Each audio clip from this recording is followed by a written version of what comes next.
So we're here for our elimination of bias hour, and I have really simple goals for this, and it's for us to kind of think about elimination of bias maybe as just involving listening.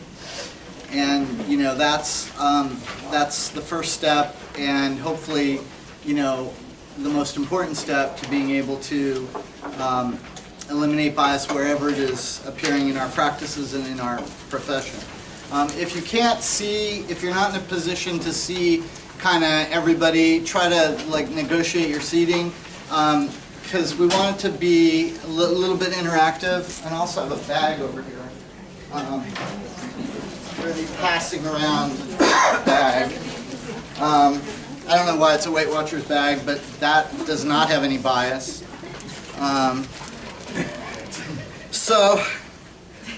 First I just thought we'd start with the state of ladle. And the state of ladle, you know, in some ways is pretty positive, and in some ways we have some work we have to do. I asked Ken to pull some numbers and to talk to me about gender income equality. And it looks like the numbers show that we all pretty much have an equal right to be underpaid. While we are not, you know, making the average for lawyers of our experience across the board, from the very, very most brand new lawyer to the very, very most senior lawyer, there is income equality among the genders. And there's also equality among the genders in advancement and promotion. As a matter of fact, I think right now 4 of our firm directors are female. A majority of our supervisors are female. And 60% of staff attorneys are female.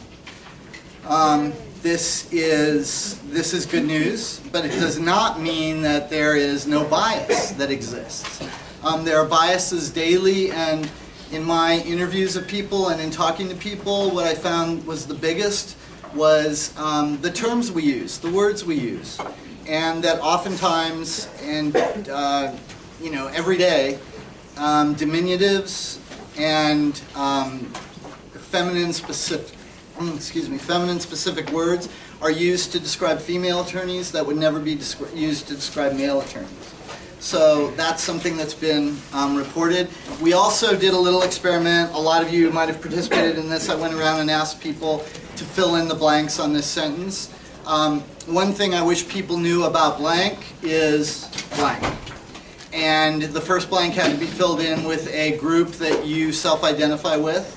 And then the last blank was identify with something that you feel is a stereotype or just a feeling that people have about your group. And I don't know how you'll feel about it. You know, these trainings are all one-offs, and nobody has developed an expertise in doing these trainings. But I, for one, I'll just tell you that I was moved. I was particularly moved by one of our staff at Ladle, who, you know, basically said, well, I don't want to give it away because it's in here, but basically said something that she had felt about her nationality, and that she felt was kind of a thing that people that she encounters think. And so I asked her, well, certainly not at Ladle, of course. And she said, yeah, even at Ladle. And so we're not going to talk about these. Nobody's going to be put on the spot. I am going to pass this around, and I'm going to ask that you reach in the bag and pull one out and read it. If you don't want to read it, you can put it back in and reach another one. If you don't want to do it, participate, you can just pass it on. You know, you can engage it or not engage it. There's probably about 20 of them in here, and we'll keep going until they're all read, that's all. So I think that will be real interesting. And if you want to talk about it, if you have some ideas or thoughts, preferably comments, preferably I statements. You know, if you want to talk about how the statement made you feel, that's great. We're going to try to not use the word you, you know, in that part of the conversation. Getting back to the state of Ladle, on sexual orientation bias, I don't know anyone who feels they need to be closeted here. I don't know any LGBT people who believe that they are being barred from promotion or benefits. So, you know, that all seems very positive. And if you are encountering these kinds of biases, or you do feel these kinds of biases exist, that's what the supervisors are for. We're all here, and we're all willing to listen and take action on what we hear. And then the areas that we need to improve. So racial representation is pretty good in most aspects, except for the Hispanic or Latino communities. We're not even at the level that they're represented in the population, let alone at the level that they're represented in the client population here. So we're going to talk at the end about some things that we can do to try to change that and to try to affect change in the way that we also service the Hispanic community. One of the first things that we do is, can do, is to learn how to address each other, to learn how we all want to be addressed. And one thing I learned, that it was inspired by a client who told me, I'm not Hispanic, I'm Latino. And I had said Hispanic and something, and he was very upset. And I had not encountered that before. And so we have Susana Preciado here, and we're going to have a little dialogue as well. And Susana, what is the difference between Hispanic and Latino? Well, the differences between, one of the differences between Hispanic and Latino, Hispanic refers to anybody who speaks Spanish, whether it's European country, South and Central America, or identify themselves as culturally Hispanic. Okay, we have problem in many aspects regarding the Latino. Latino refers to people from Mexico to South Central America. Like for example, Brazilians are Latino, but they're not Hispanic. They're not considered Latinos. They're not considered Hispanic, yeah, because they don't speak Spanish. People from Belize, they speak English. They speak in Panama. They speak English. They consider themselves Latinos, culturally Latinos, but they're not considered Hispanics. So that's one of the major importance of getting to know when you're referring to someone as a Hispanic or Latino. It's based on their country of origin, basically, and what the culture they identify with. So you have Spanish from Spain, they're Hispanic, again, and Latinos. So it's important to know the difference, because the cultures are different. We have black population who identifies not as an African American. They have names of white names, let's say. They use certain names because of the population, but their race is black. They're Latino by culture, but they have white names. So it's difficult to understand, because you have to be very culturally sensitive and immersed into the culture to understand what's going on. So basically the main difference is that Hispanics are anybody who speaks Spanish, and Latino, anybody who is from Mexico to Central and South America. Thank you. Also, you know, I've been friends with Rachel for 20 years, and it didn't occur to me until today to ask her, do you prefer to be called African American or black? And what was the answer? I just said that either one is fine with me, and I think we went on, and he says, how do you determine? I said, I think you just let people tell you what they are, yeah, and make their own decision. And we do, and it's, you know, it requires a level of attention be paid to, you know, the conversation and to the answer. And it kind of really, the reason why we're spending a little time on this is because to me it felt like the heart of elimination of bias, which is ask people and listen to the answer. And, you know, if some, you know, maybe half of the black people you know will say, I want to be called African American, and half the people you know will want to be called black. And, you know, I think that identifying everyone as an individual and listening to them is, you know, certainly on the right track. And going along with what Susana was talking about, there are different stories for every one of the Latino cultures and nations. Some of the stories are about incredible terror at the hands of government, which comes into play at every detention hearing. When our clients who come from places like Guatemala, which had, genocide going on, just recently, like in the last decade, and then they come into court and they don't know whether the right thing to do is lie or the right thing to do is tell the truth. It's terrifying for them. And understanding a little bit about where they come from, just like understanding in the Asian culture the difference between your client who survived the Khmer Rouge and a client who has lived in another country where perhaps there haven't been those kinds of problems so recently. Every nationality has its story, and a lot of those stories are stories of pain and oppression. So, understanding that our service of the Latino community and the Hispanic community is one of the areas where we could improve, I thought that we would just ask Susana a few stories that she might have to tell. So, Susana, when you think of a client who was not served well by ladle or could have been served better by ladle, what do you think of? Well, as many of you know, I work mainly with developmentally delayed and mentally ill clients. So it's not only just by ladle, they're not served as well as by ladle, but it's throughout all of the agencies that serve them. They're basically underserved, again, because they're if you talk to a client that is developmentally delayed and you can't automatically, some of our attorneys believe that this is a loser case. And I believe there's no such thing as a loser case until we try it 100 times. By the 101 time, if my client failed to do the thing that they were supposed to do, then I consider it a loser case. And I have some of the attorneys here that know that. So the same thing with the mentally ill clients. I don't think there's no such thing as, because there are services, supportive services available for them. The fact is that our attorneys and our staff is undertrained, because we're undertrained as to how to access those services. You have to do it on your own.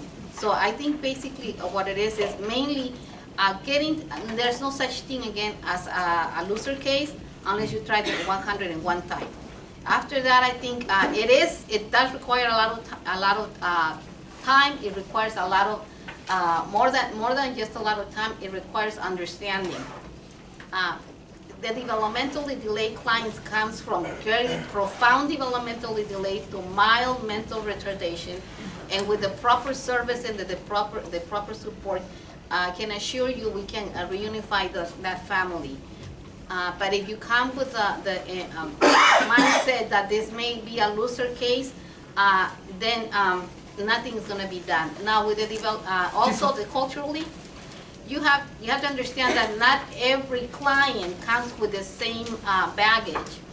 And it requires a lot of deep digging in trying to figure out what services or how I could help this client, whether developmentally delay or mental illness. Do you find that there are any built-in barriers for any Hispanic or Latino clients that you should be on the lookout for? Yeah, cultural. You have to, it's the cultural knowledge. It's difficult to understand because everybody comes from a different cultural frame. So examples, some of them believe that your spirit is broken, and that some of them believe that is God's will for you to be ill. Some of them believe it's your past life, something you did that is now your karma. So it's understanding that's basically what culturally what culture they're coming from, and then getting the proper person. The court has a tendency to have parenting classes, individual counseling, this and that, and then we send them to the facilities, right? To refer them to the facilities. But not all the facilities are culturally sensitive to the clients. Then not all, we have to locate more services to not one size fits all. Not one service fits all. We have to basically make the effort to contact the clients. Are you able to talk to this? Communicate with the therapist, with whoever the service providers indicate. This is my client's cultural belief. this is where he or she is coming from, this is what we need, can you help them? And if that person can't help them, then we need to move on to the next one. Because if there's no sense on sending them to a therapist that is not going to understand or is not going to help them. And that's where we have all of the failures and all of the bad reports from some of the therapists, because we're not connecting them with the right personnel. And that's structural, because we don't have that many therapists, culturally sensitive therapists. And how about in the courthouse? Do you see any areas in which we could service our clients better in the courthouse? From my opinion, from what I have seen, I think we have the interpreting a little bit more attuned to the clients. If you ask anyone from the cultural perspective, the Latino perspective, if I ask my clients, were you present in the court hearing? Yes, but the interpreter talked too fast. I didn't understand what they were saying. Why do I have to do domestic violence if I was assaulted? And because they don't get they don't understand, why do I have to be a parent? Why do I have to complete parenting classes if I'm a good parent? Because no one explains to them, these are the allegations that have been sustained against you, and they have to be in detail. And the problem is that I find myself spending 45 minutes to an hour going over the client case, explaining to them from the detention and what's going on, and so they can understand, and just trying to convince them to get into services. And then once I get them in, try to convince them to get into services, I explain to them, these are the limitations that we have based on your area. I have compiled a few good providers that may help, but again, if we are able to get this at the end of the court hearing, if we're able to get an interpreter that is able to explain and convey to the client, this is what needs to be done, we'll be saving a lot of time. So Susanna has mentioned that to me several times over the years, and I came to this training really with a completely open mind, not knowing what it would focus on, but open, for anything. And the interpreter issue spoke to me largely because it didn't frighten me, it didn't overwhelm me like so many of the issues surrounding gender and race do. It didn't just, depress me. It actually seemed like it was something that we could accomplish and that we might be able to start on today. So I divided up the use of interpreters into 3 sections, before the hearing, during the hearing, and after the hearing. And I spoke with the interpreting staff, and I learned quite a lot of interesting things. So first of all, in the attorneys that I talked to, no one felt that they had enough time with their clients when they needed an interpreter. And everyone pretty much said that more than 90% of the time, their discussions with an interpreter are interrupted. And most people said more than once. And I have to acknowledge that that comports with my experience as well. And so clearly we need more interpreters. But it wasn't until I was preparing for this that I actually had an interpreter come up to me and complain about a policy problem. And that was during the hearing, when they have a witness on the stand, apparently some bench officers are not ordering a second interpreter. They're expecting the person on the stand to be both interpreting for the witness and interpreting for the grandparents in the back of the courtroom and interpreting for the clients who are seated at the counsel table.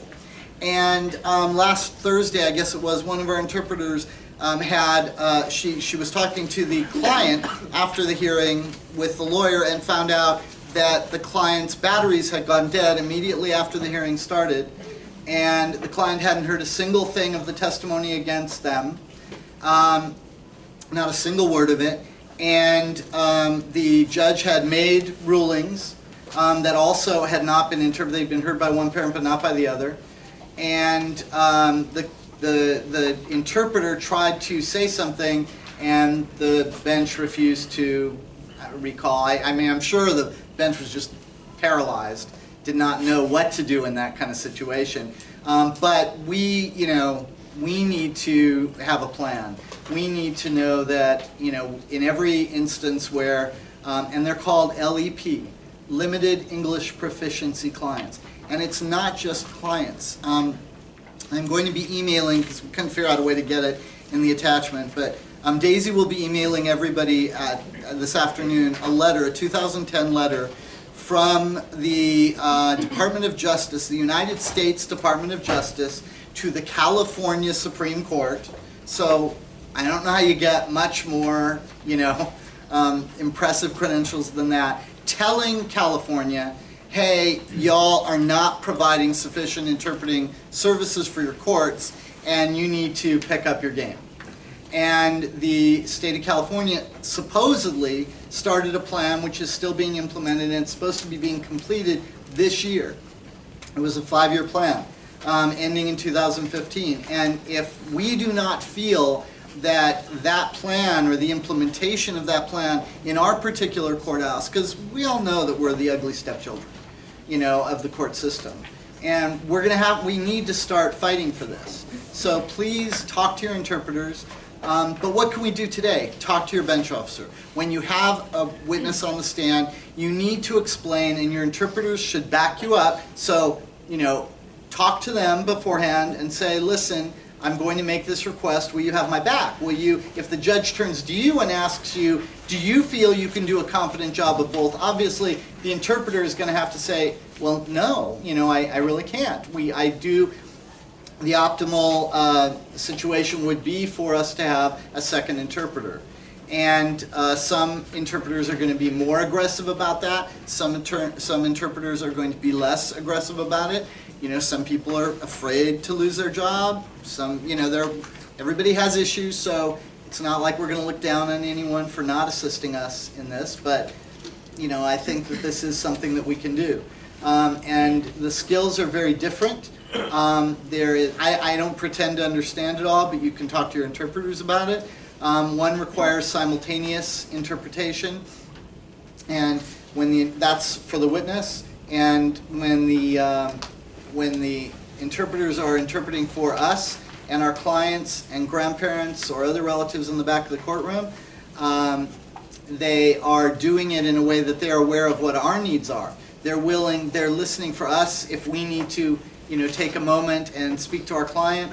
And again, never hesitate to ask the court for a moment to talk to your client, especially when you're dealing with an interpreter. Then after the court hearing is where the clients that I've talked to, and the clients I know that Susanna has talked to, really express that they just didn't get it. I don't know if the interpreter has to go on to someone else, is going to another courtroom so quickly after the hearing that we don't get a chance to spend the time that we need to with our client to make sure they really understand what happened.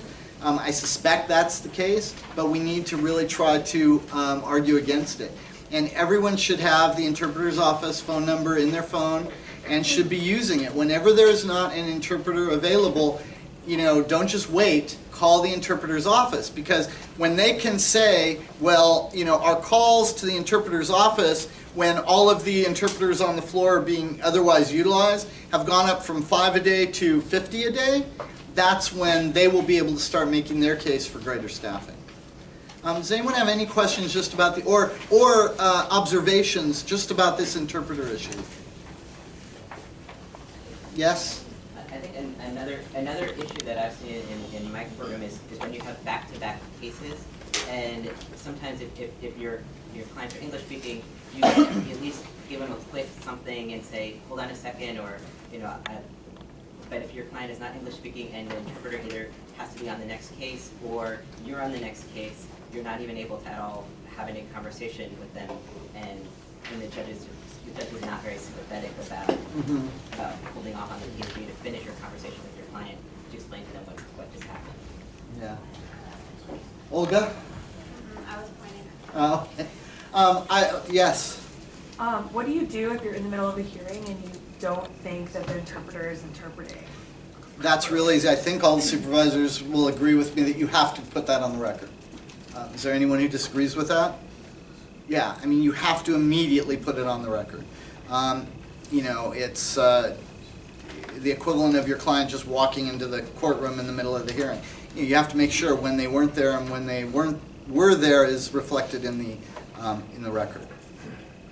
Anything else on the interpreter issue? So at the end of this, This is a proposed policy regarding interpreting and dependency proceedings, and this comes from an interpreter who has asked that we propound this, that we actually try to get this rule put into effect, that we lobby for it wherever we can, and of course it means that when you're in the courtroom and you find yourself in this situation, please make the request. You know, what happens is what happens. But if we're all making this request, and you know, we can get Bob or Ken to, you know, go on the other level and talk to Judge Levanis and talk to the heads of the interpreters staffing office, then, you know, we may be able to effectuate change. And this seems to be one really, really manageable thing that we can do to eliminate the bias against the Latino and Hispanic communities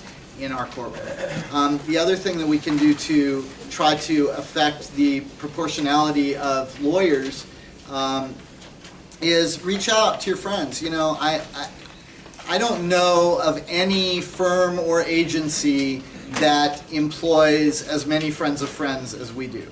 I mean, it's half of our lawyers, I think, came because we already had a lawyer here, and you know, that lawyer knew someone that they thought would like this work, or you know, that they thought would be drawn to this work.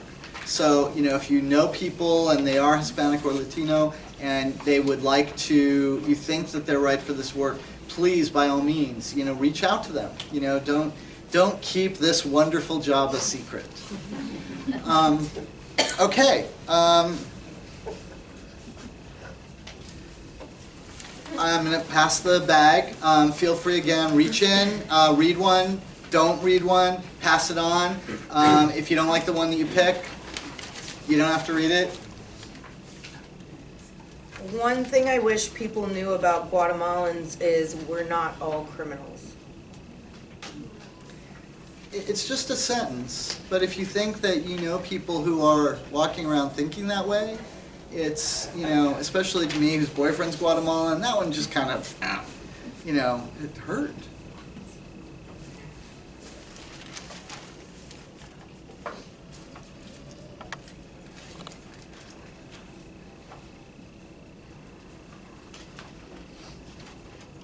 One thing that I wish people knew about good-looking people is we don't need to be constantly reminded we're good-looking. I'm not going to say who wrote that, but I said that I would not censor anyone's comment.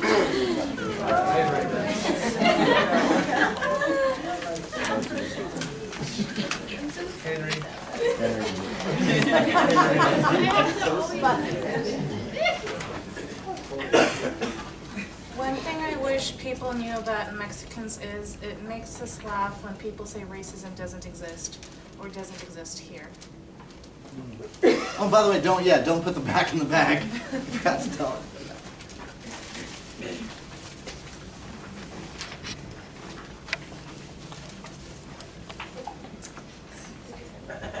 One thing I wish people knew about Asians is we're not from Asia and we don't speak Asian.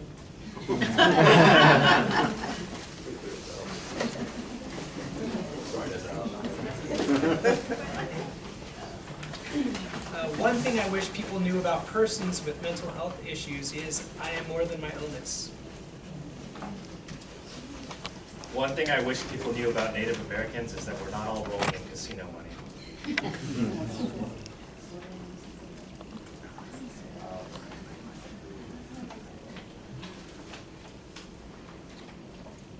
One thing I wish people knew about African American women is that we don't need to be saved, we need to be advocated for and empowered. One thing I wish people knew about women is we find it demeaning when people pretend gender equality doesn't exist. One thing I wish people knew about LGBT parents is no matter how we got them, they're our real kids.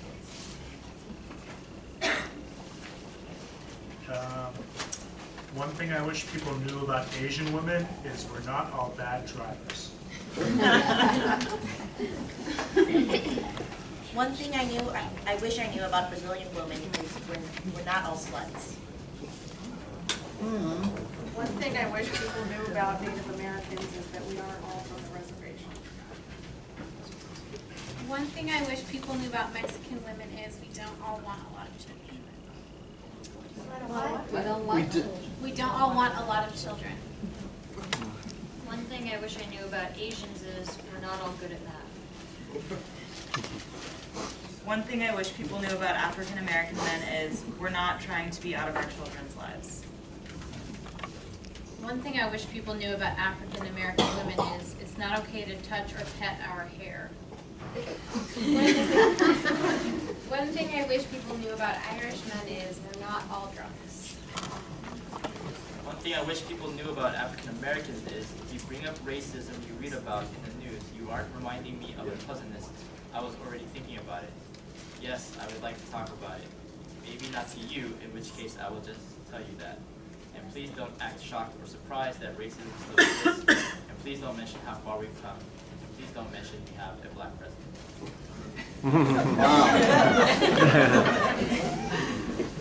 One thing I wish people knew about Mexicans is our parents were not all farmers.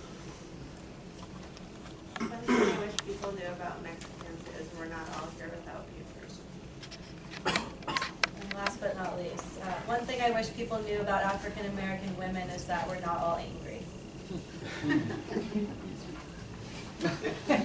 Rachel chooses to differ with that.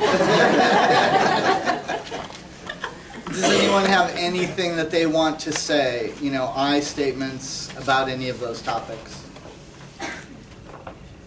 No? Okay. Well, there's a lot of history in this, and there's, of course, a little bit of Batman, because I love Batman. And for any of you who don't read comic books, in the Batman universe, Commissioner Gordon is now Batman. And yeah. Well, what the heck?